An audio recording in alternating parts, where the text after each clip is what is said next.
Good morning, Stokastic baseball fans. Terry McBride here, and you there to steal a line from the great Steve Summers from WFAN. Welcome to the MLB Strategy Show for Game 4 of the World Series. It is November 2nd. It's a Wednesday. Look at me knowing that without having a look. How about that? We're brought to you by BetMGM today. New promo up with BetMGM. It's a risk-free first bet up to $1,000 over at BetMGM. If you're a new member over there, go over, create an account. You get a risk-free first bet. That is not too shabby. That's a pretty darn good way. If you've got a grand sitting around, you can drop it into your account, fire up a risk-free $1,000 bet and double up real quick. That is a pretty easy way to get a bankroll going, but you can do that with $100 as well. You can do that with $20, $50, whatever the case may be, guys. It is a killer promo, and we're also throwing in two free months of Stokastic Plus if you do that. So you follow the links. I'm sure there are links on the various shows. There'll probably be one in the description for this, but no promises on that. I'm not sure if we've got the production going on that end, but just keep an eye out or just navigate your way over to BetMGM and take advantage of that, because not many people are giving you a risk-free $1,000 bet all that often. We are going to take a look, as usual, game by take a look at the game, each different side, the pitching matchup, the hitters, and then we'll go in, build a couple lineups. So we'll dive right in. Let's get the old model fired up here, and everybody can still see everything, I hope, there. So taking a look, interesting pitching matchup in this one. We've got Christian Javier going for the Astros, premium strikeout arm. Young pitcher, had a very good run in the playoffs last year and really came into his own as a starting pitcher this year. Last year, he threw 101 1/3 out of, partially out of the bullpen, partially in the starting rotation toward the end of the season. You can see only 9 starts over the course of the year last year, 30.7% strikeout rate, but struggled with walks at 12.5%, walk rate, 4.35 xFIP. So the talent was there, but he didn't totally harness it until like the playoffs last year. And then he's just been outstanding this year.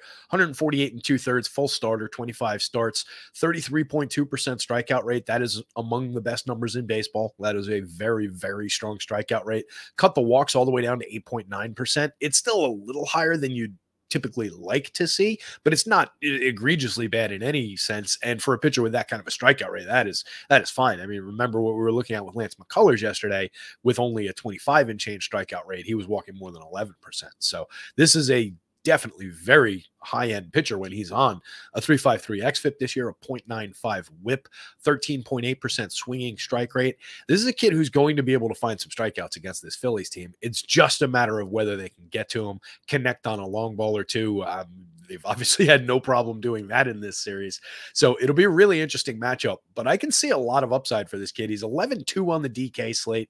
Ignore that ownership that's showing in the DK ownership window here. This is not his, that's his, I'm not sure where that's coming from, but that's not his correct ownership. It's probably the util, but that also looks low for that. So it might just be pulling something mistaken because it's not set up to pull that information over there.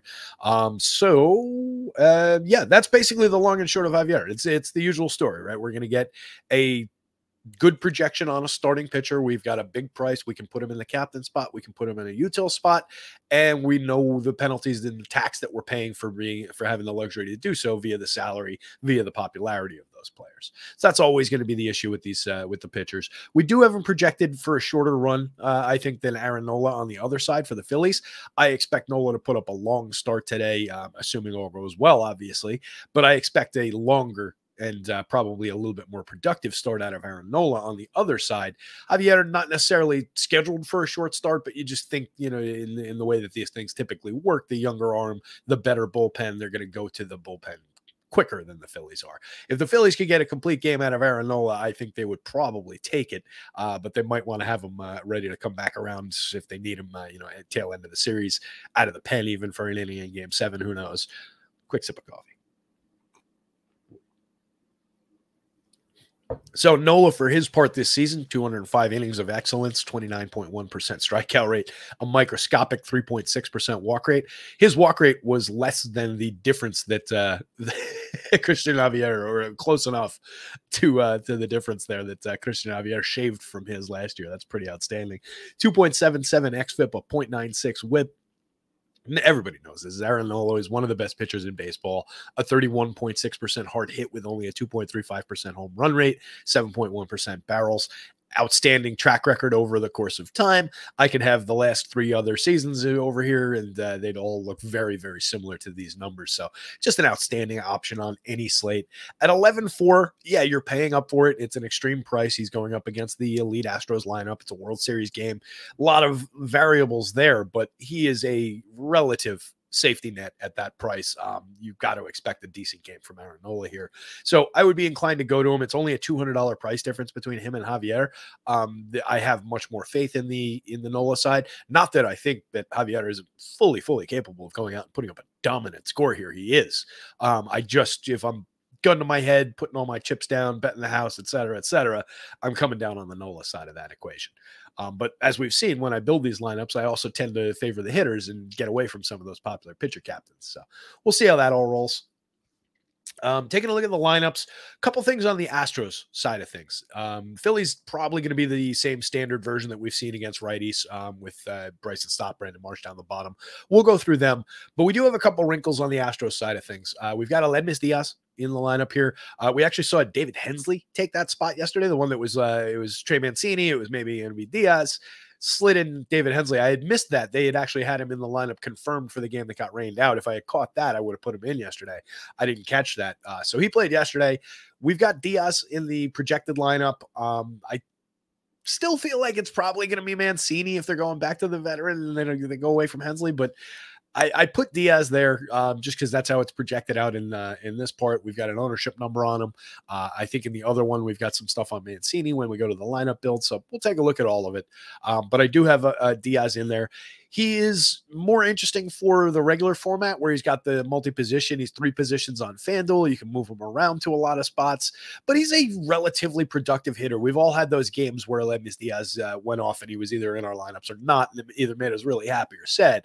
12 home runs over the course of the season, 1 stolen base, 327 plate appearances. So, I mean, 12 homers at 327 is pretty good. 161 ISO, 96 WRC plus, 4% worse than average by the numbers creating runs. But for a part-time player, we can deal with that. The issue is he's 6,600. He's not exactly coming in at a super discount. Now we've got a slate where Brandon Marsh is priced up at 6,000 today. He's been in the 4,000s. So that's going to cause all kinds of havoc when we try to build these lineups out. So not having any value guys on the board today is going to make it really challenging and interesting to build a good lineup over on DK. So we'll take a look at that. But yeah, keep an eye on that spot because Diaz at 66, not really a big value, but getting a lot of ownership. Mancini, if he came in, would be a value. Hensley would be a value. I think his salary was lower as well. So that's going to be an important spot depending on who goes in there for just the nature of how you're going to be able to build lineups with that value. The other wrinkle I'll talk about after I take another sip of coffee.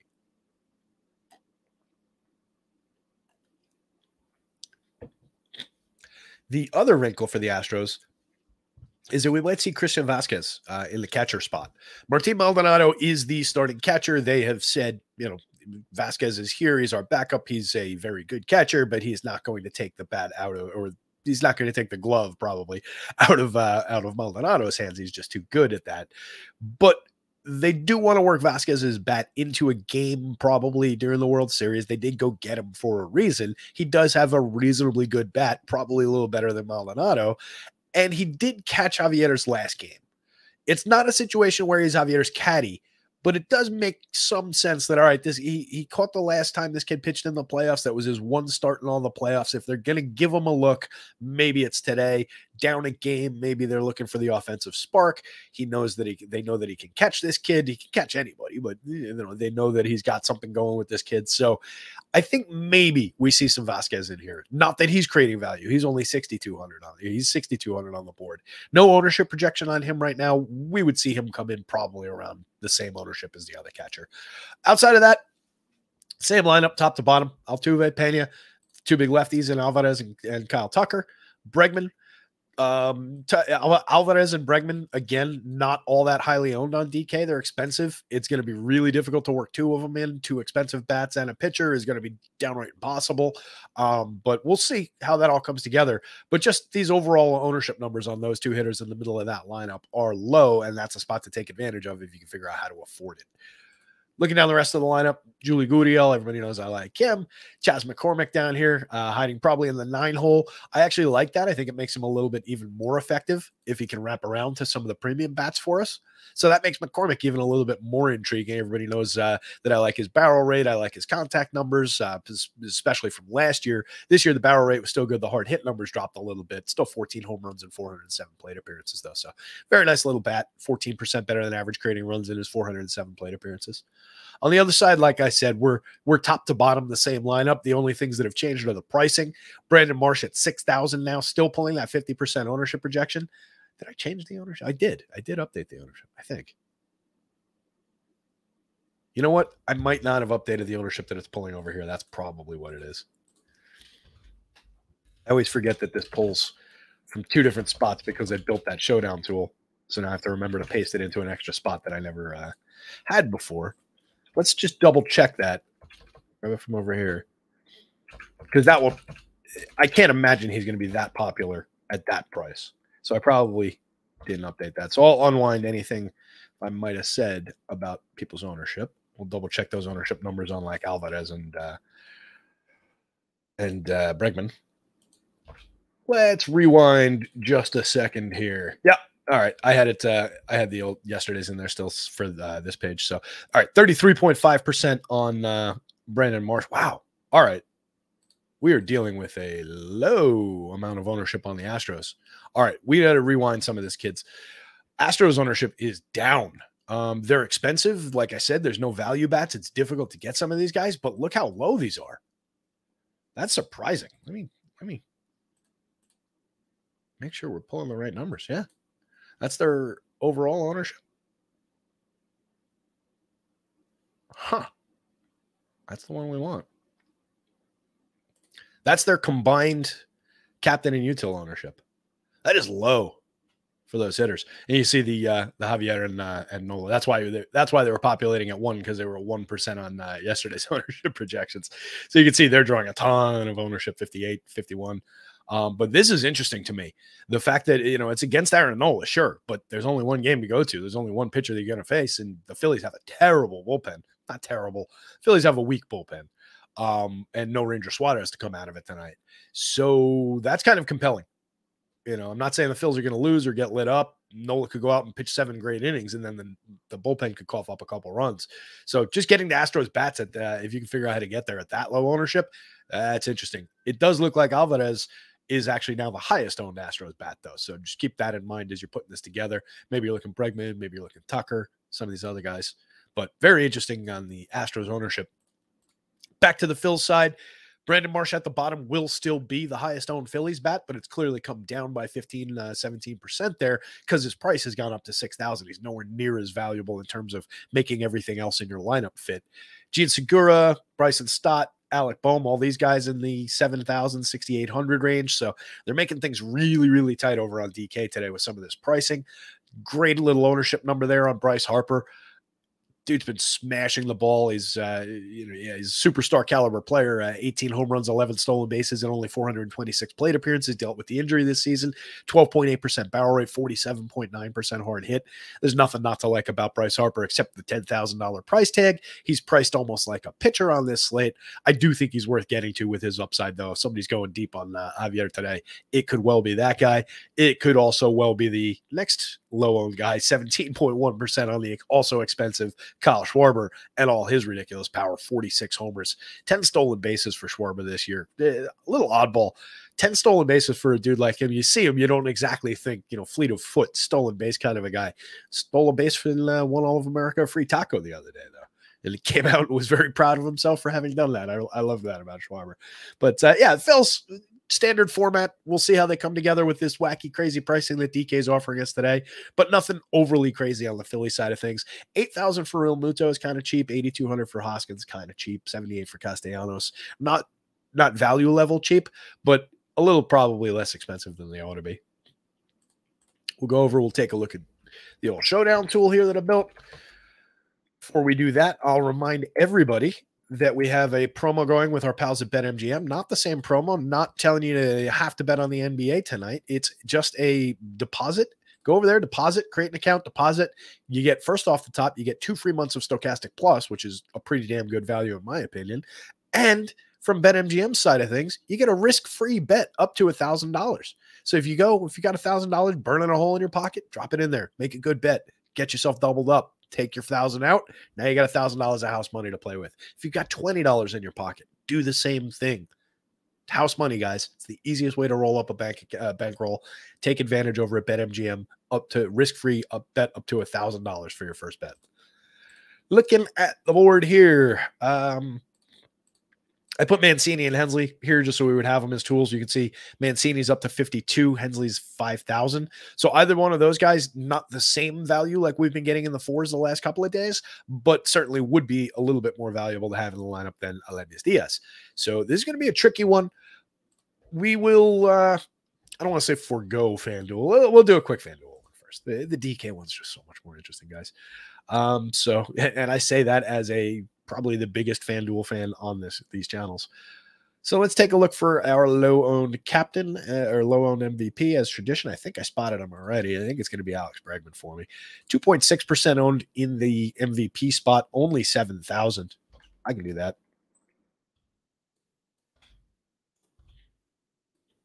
All right, so we go Bregman.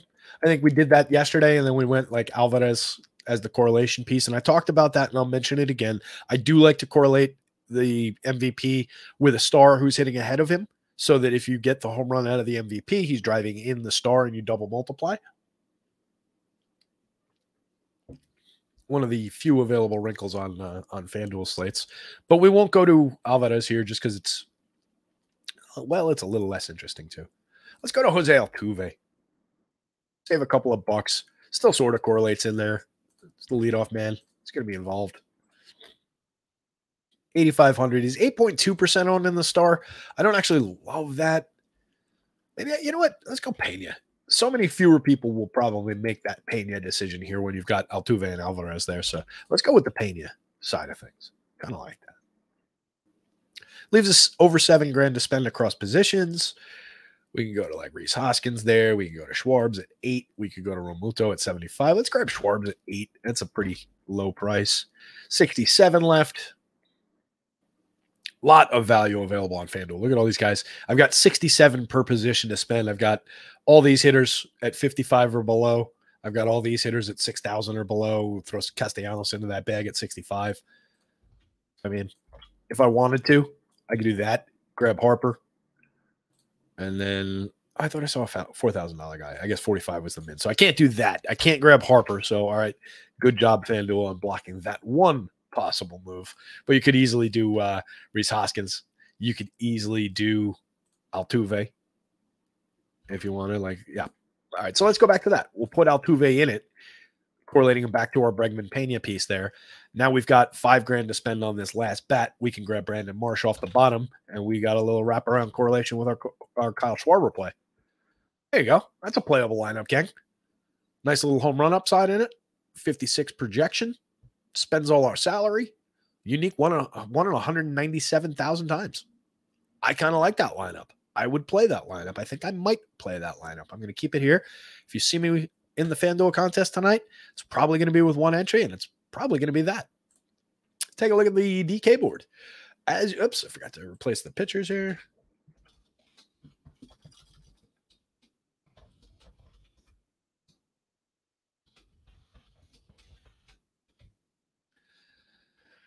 Righto. Okay, so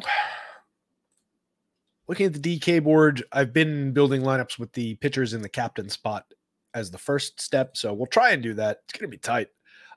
I'm not overly confident in this one, gang. You've seen me struggle with a couple of these the last few days when they've tightened this pricing up, so we'll see how it goes. I'm going to use the cheaper of the two, the lower owned of the two. That's Javier.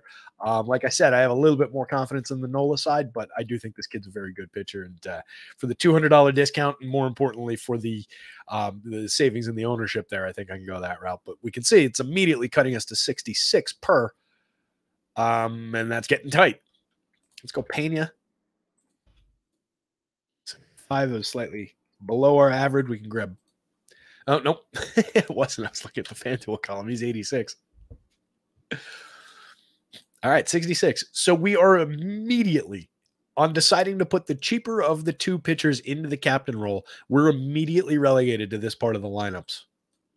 for our next players. Not that we can't, I mean, we can grab one of these guys, obviously, but that's going to knock down our price. Like, who's the cheapest out of these top end guys?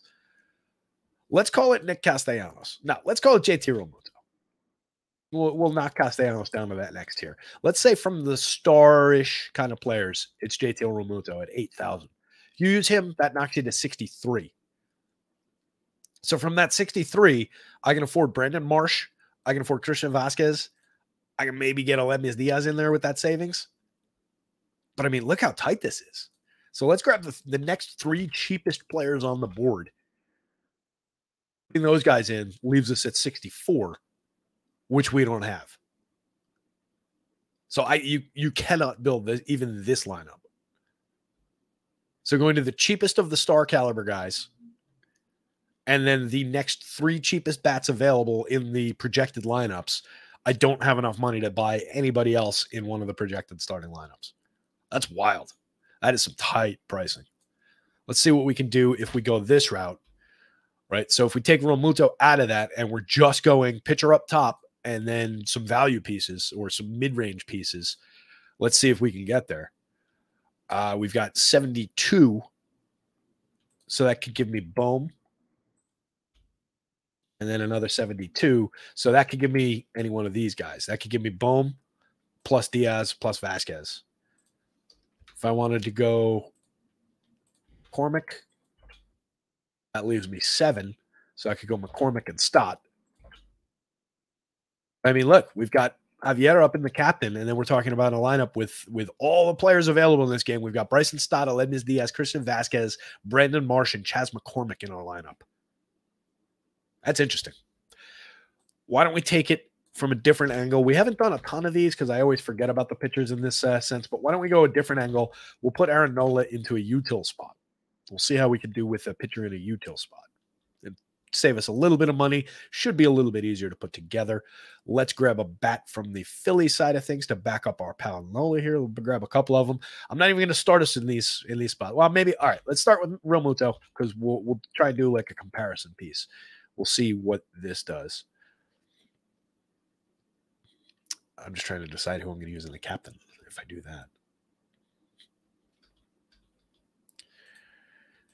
that. Because then we'd necessarily have to use one of these guys in the captain. Let's try. Excuse me.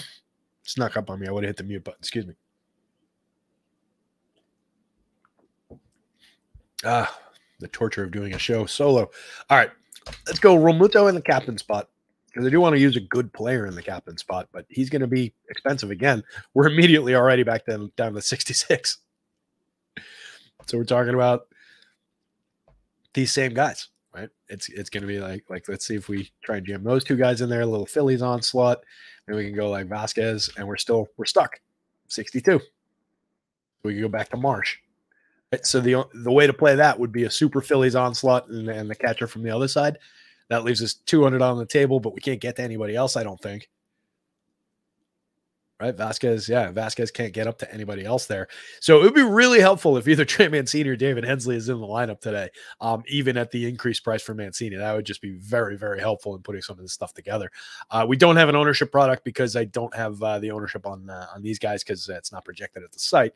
But let's just say, put Maldonado in here too.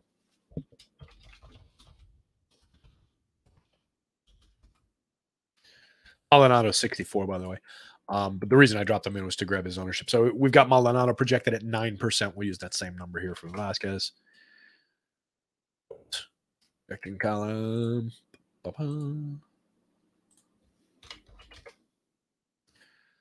So this would be a 1 in 82,000er. You do have the Aaron Nola upside in the standard util spot here. You could get a home run out of Realmuto, but I don't love this one. This is not my favorite, certainly. Let's say that Vasquez is projected for like 4 fantasy points, 37.4. So let's try and remember that number.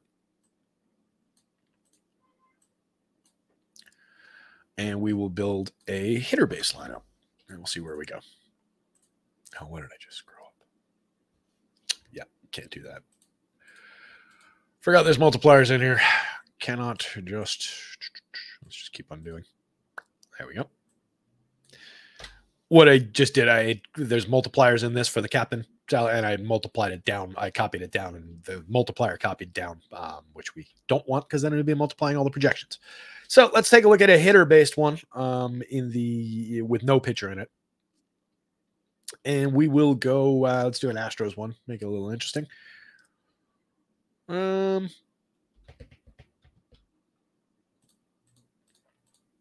Jordan, we'll go Tucker. Let's go Tucker. He's 92. Not the cheapest player in the world, but it does leave us $7,200 to spend. So we've got a little bit of room there. If we're thinking Astros, boy, these guys are expensive. So we go Yuli, the hitter immediately behind them, 71. Muto in there. Let's see if we go. I don't want to keep using Muto over and over again just because he's cheap. See if we can fit Schwarbs. 64. Another Vasquez share. Another share. 7K. So you go a Stott.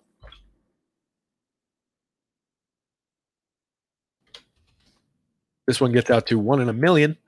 That's a little bit less owned. And then if we were projecting him for, say, the same 4, it's 27 on the projection. What did I say? The last one was 29, I think. I said remember it. I didn't remember it. Hopefully you guys did. But I think this, I think it's relatively close. It's certainly unique. It's a way to go. They did make this pricing very, very challenging today, though. Let's see what happens if we use a cheaper captain. I don't know. We're spending a lot of time on this stuff, but who cares? I'm having fun. Hopefully you guys are too. Hit the like, hit the subscribe. Help me out. Doesn't really help me. I don't know if it does anything at all, but I always like to see it. I go back and check these videos, make sure I didn't screw anything up too badly. And when there's a bunch of likes on it or a bunch of nice comments, it makes me feel good. Don't know if anybody's checking that. So let's see. We'll go for a cheap captain.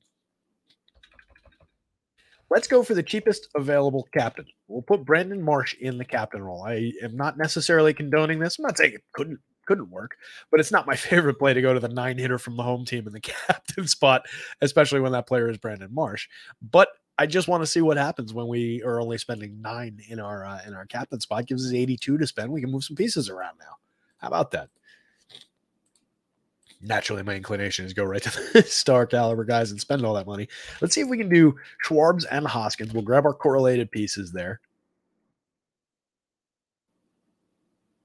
78. Oops. So you could even go like if you did that, 69.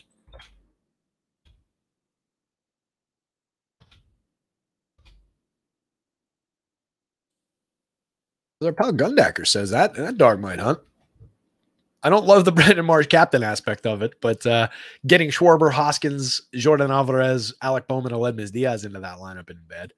Let's say let's call Diaz a 5, and let's say if we've got Mancini projected at 42% util ownership for 5,200, Diaz 66.